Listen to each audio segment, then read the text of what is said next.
Hello students, now let us look into some of the internal state sensors. The first internal state sensor that we will study is the ones that are used for finding out the position or the displacement. See, people should understand what is the difference between position and displacement. If if we consider a three-dimensional volume having if we consider a three-dimensional volume having three axes x, y, z, x, y, and z with an origin defined. It is very important to define the origin. So if the origin is defined, then any point in this particular three-dimensional space can be represented by finding out where it is in the x-axis, where it is in the y-axis, and where it is in the z-axis or in the z direction. So if this distance is x1, why? Because it is in this direction, that is x1. Similarly, in this direction it is coming up to this much, that is y1. And similarly from here to up to a particular distance it is going, which is z1. So I will say that the position of this one is x1 comma y1 comma z1. So if you define any position of an object by say 3 comma 1 comma 4, it means that that position is unique for that object. If you know what is the origin, you can clearly find out where the object is. So that is a position. That is a position. Okay, what is the meaning of displacement? Displacement is if you are moving from one position to another position, that distance moved is basically displacement. And so suppose here it is 2 comma 4 comma 1, and here it is 4 comma 3 comma 1. Then we all know that we find out the displacement by this minus this. How? 4 minus 2, 4 minus 2, okay, and 3 minus 4, which one? This one 3 and this 4. And the third one is 1 minus 1, which will totally come as 4 minus 2 is 2, 3 minus 4 is minus 1, and 1 minus 1 is 0. So I will not put it in bracket. Basically I will write under root of, so this direction, this length will be under root of 2 square plus minus 1 square plus 0 square. Where did I get those three numbers? From these three numbers. Okay, so that is how you find out the displacement. Displacement is found out by what is the current position minus the previous position. So if previously it was at some position, and if we are able to calculate what is the current position, then we will be able to find out the displacement. So first thing that people should understand is what is the difference between position and displacement. Position is basically talking about a point in the three-dimensional space. Displacement is talking about the distance between 2 points in a three-dimensional space. Now the movement of a joint, that is basically what we are interested in. Okay, now the joint may be either a prismatic joint. You already know what is prismatic joint, or it may be a revolute joint. The prismatic joint means the joint is basically, we draw the joint like this, okay, and we keep a plate, and this one is moving forward, and this distance is always linear distance. So we will say, let's say it is dx in the x direction. So that is the prismatic joint. The prismatic joint movement is always linear. Whereas a revolute joint is a joint in which we are having a cylindrical type motor with a shaft in between, and the shaft is basically rotating in either clockwise or anti-clockwise direction, and we tell what is the position by looking at what is the angle that has been moved. So here the movement is angular. Okay, so we are having linear motion in case of prismatic joints, which are defined by straight line movement like dx, and in case of revolute joint we are having what is called as an angular movement, where the movement is defined in terms of degrees. So when we are talking about the displacement, we have to talk about both these joints, which are either rotary or revolute, or linear or prismatic.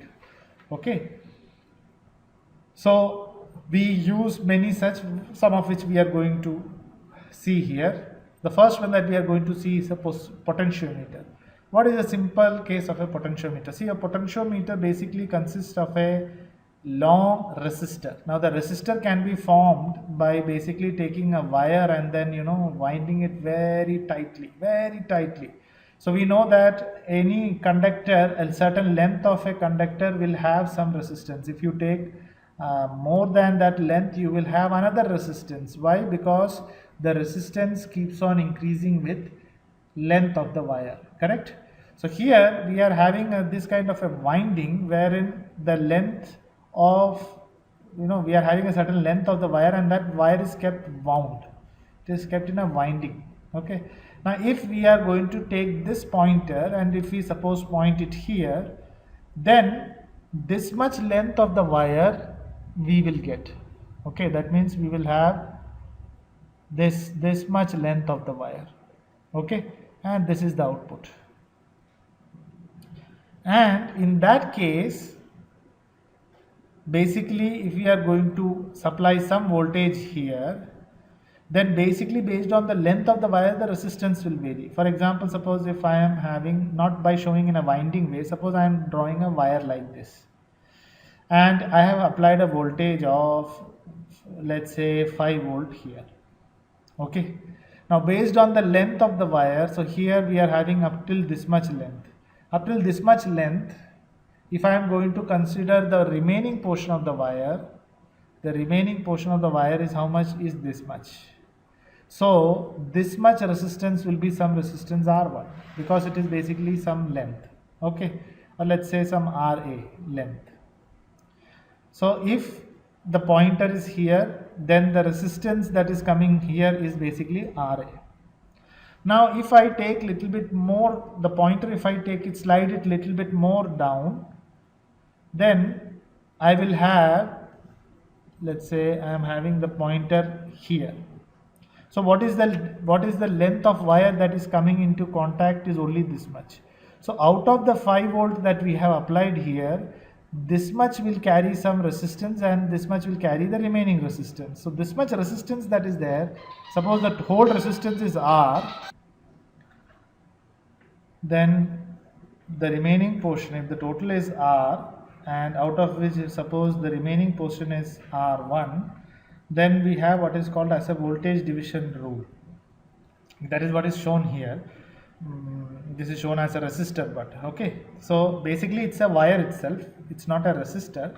It's a wire which is acting as a resistor. So if you take a certain length of wire, it will have a resistance. If you take even a longer length of wire, you will have even more resistor. So when we are keeping the wire in a winded format, then the resistance will keep on increasing.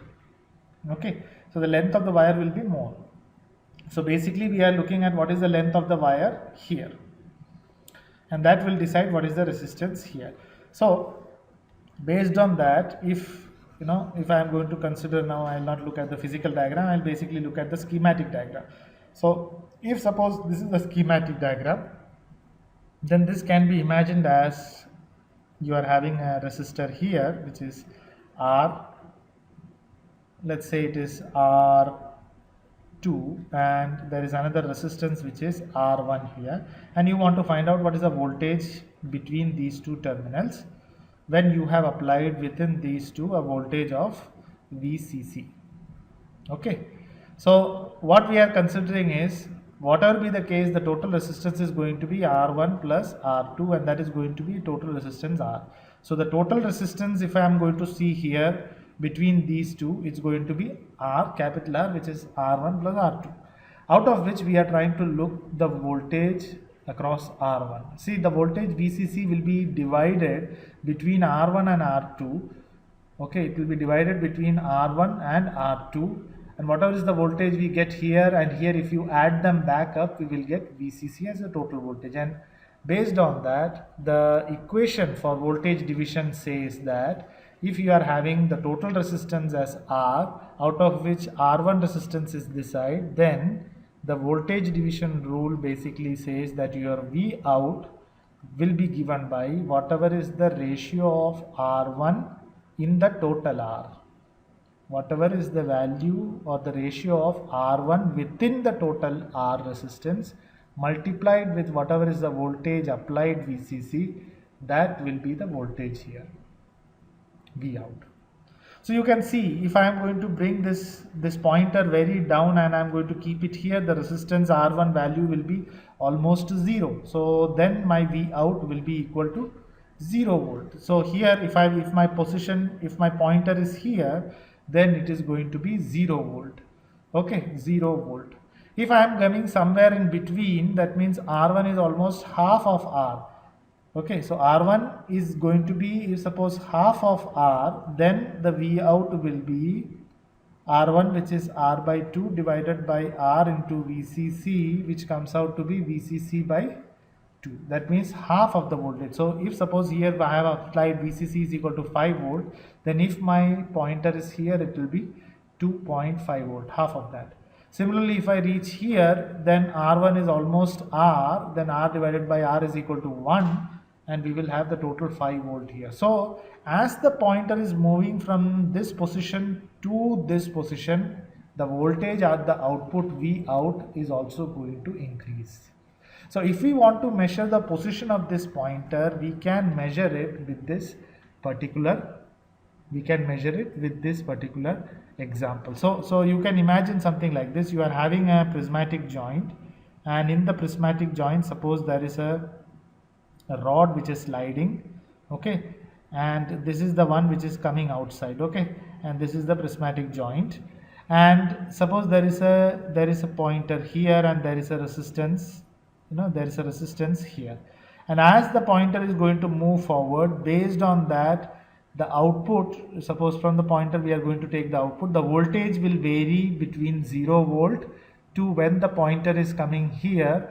When this one has moved even further forward, then we will get a voltage here which is 5 volt. So it will vary between 0 and 5 volt, and you will be able to exactly find out what is the position. That is what is written here. The potentiometer converts position information into a variable voltage. So the position is basically converted into voltage. So here it might be 0 centimeter and here it might be 10 centimeter. So we can basically find out the position by looking at whatever is the voltage. Okay. So as the sweeper on the resistor moves due to change in position, the proportion of resistance before or after the point of contact of the sweeper varies. Sweeper is basically the pointer. Okay. So what is the voltage at the output that we are getting? The voltage at the output is basically given by this formula. Now this potentiometer can be in any shape. Okay, everyone will think that okay, it is in a particular, no. We can have a potentiometer in a rotary kind of setup also. For example, we may have a resistor which is rotatory. We may, instead of keeping it in a straight line, we may keep the resistance like this. So here you are applying a voltage of, let's say, whatever is the VCC, here you are applying between these two terminals.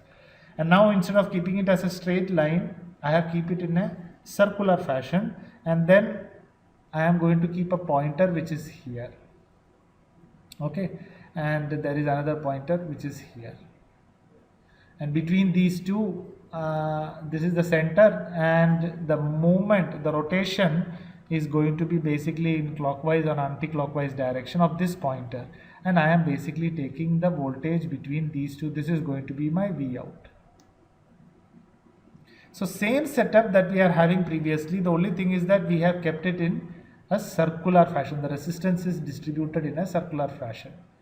Okay, so now it can be of one single rotation, or we can just keep two rotations of wire. Okay, so rotary potentiometer can also be multiple turns, enabling the user to measure many revolutions of the motion. Okay, now the potentiometers are either wire wound or thin film. Now what is the meaning of thin film? See, thin film is, suppose if you are going to take a wire is basically a cylindrical piece which is basically like this, and for having the resistance you require long lengths of this wire, so you keep the wire in a wounded fashion and you keep the pointer here. Now instead of that, we can have something that is called as a thin film. In thin film, it's like a sheet. Okay, it's like a sheet. I have not drawn the sheet here. Okay, so suppose this is the sheet. Okay, this sheet is a thin film sheet. This is a thin film sheet. Why? Because it's a very thin sheet which is having of the order of micrometers, and the pointer may be somewhere around here. Okay, so this is the pointer, and as you move this pointer up and down, you will have varying voltages here. By applying a voltage, let me take this one a little bit down.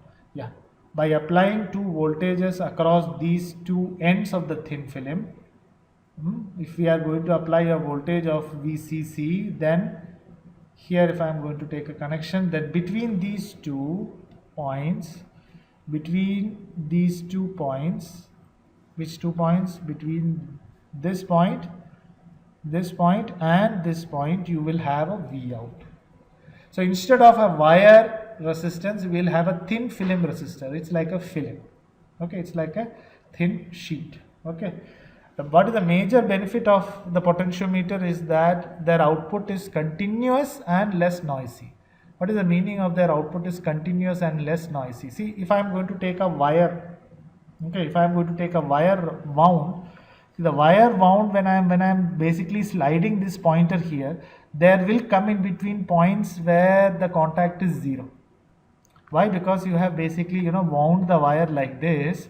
So the pointer is here, it will get a contact. If the pointer is here, it will get a contact. But in between, there will be spaces where you don't have contact. Why? Because if you look at the surface here, it will look something like this. The surface will look something like this. First winding, second winding, third. So the windings will look like this, and if you are moving in between this, you will have gaps, and so the voltage that we are going to get outside, the V out that we are going to get outside, it will be slightly having noise. Why? Because there is contact and no contact. Whereas in case of thin film, there is no gap in between. So we will have less noise in the case of a thin film resistor, potentiometer. Okay, where are they generally used? Potentiometers are generally used in this internal feedback sensor in order to report the position of joints and links. That means, what is the position of joint? So if you want to know what is the angle at which the joint is, then you can use this rotary kind of potentiometer, where it will exactly give you what is the angle based on the V output voltage that you are having here. Okay, so this is a kind of analog setup. Next, what we are having is an encoder, which is basically a digital setup. It's a digital setup. The previous one, potentiometer, was an analog setup. This is a digital setup. What happens in an encoder? Let me first show it with the help of this diagram here. Let me increase the size of the diagram. Okay.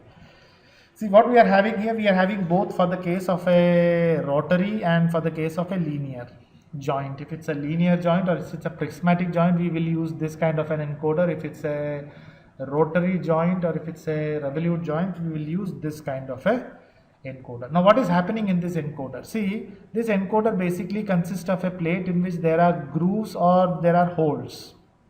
Okay, and if you are going to have an LED will basically throw light outside, and that light might be collected at the other end with the help of a receiver or a phototransistor. Okay, a phototransistor will basically receive that. So here I will say that this is an LED or it's a laser or any light source, and this is here it's going to be a phototransistor or photodiode. Okay, this is going to be a phototransistor. So basically this receives the light and this sends the light.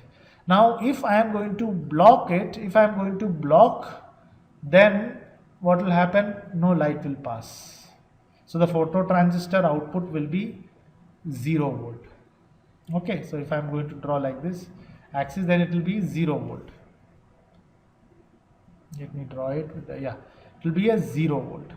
Now if suppose the block is not there and if it is a hole, okay, so there may be holes in between, and again it may be opaque.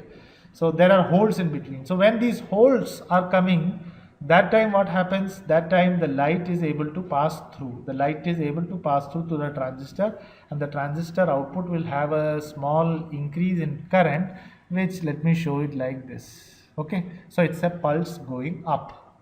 Similarly, there are holes and many holes, and in between there are gaps, not gaps, in between there are material. So the light will not pass when it is these in between gaps, and it will pass through these holes. Same is the case here also. You are having, instead of a linear one, you are having a circular motion one. So when this is rotating, the light source and the phototransistor may have in between pulse and in between no pulse. So if I am going to take and count the number of pulse, I will exactly know how many holes have passed through. So if I am getting 4 pulse, I can very clearly say what is the number of holes that have passed. So if there are, I am getting 4 pulses, it means I have passed 4 holes. If I have passed 4 holes and I know exactly what is the distance between 2 holes, then I can find out what is the displacement between the position here and here. So suppose if 2 holes are having a gap of, let's say, 1 millimeter, then if I have passed 4 holes, I will get 4 pulses, and that will mean that I have passed a distance of 4 millimeters. So that is basically what is an encoder. If we are trying to measure a linear motion, we have what is called as linear encoders, and if we are trying to measure angular movement, we are having what is called as an angular encoder, which is shown here. Okay, so let me read this so that you are able to understand it much clearly. So I will read the part about encoders, and then I will explain it again with the help of the diagrams. Okay, an encoder is a simple device that can output a digital signal for each small portion. So what is the digital signal? The pulse, the digital pulse. So it is giving 4 pulses. So it's a digital signal, it's not an analog signal. To this, the encoder wheel or strip is divided into small sections as it is shown in this particular figure. Okay, let me clear off all the pen marks so that, okay.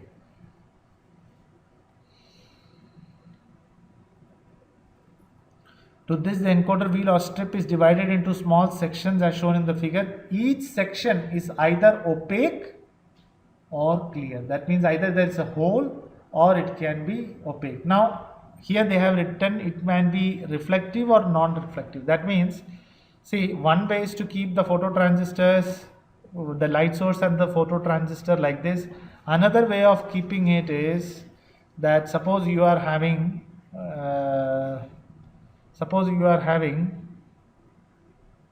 let me say, suppose you are having a strip in which you are having gaps, not as holes, but here suppose you are having some reflective mirror. Okay, so this is mirror, this is mirror, okay, this is mirror. Then we know that if you are having a transistor, sorry, a diode or a LED, and then you are having a transistor again kept in this side, a phototransistor. So this is the detector, this is the transmitter. Okay, so the light will transmit, and if there is a mirror, there will be good reflection. If there is no mirror, there will be no reflection. So instead of having this light source and potentiometer on the opposite side, you can have both of them on the same side, and then you will have a strip with not holes but reflective material mirror in between, and opaque material or non-reflective material at other places. Okay, so that is what is meant here. Each section is either opaque or clear. It can be reflective or non-reflective also. An LED on one side provides a beam of light to the other side of the encoder wheel, where it is seen by a phototransistor. If the position of the wheel or the strip is such that the light can go through the strip, okay, if the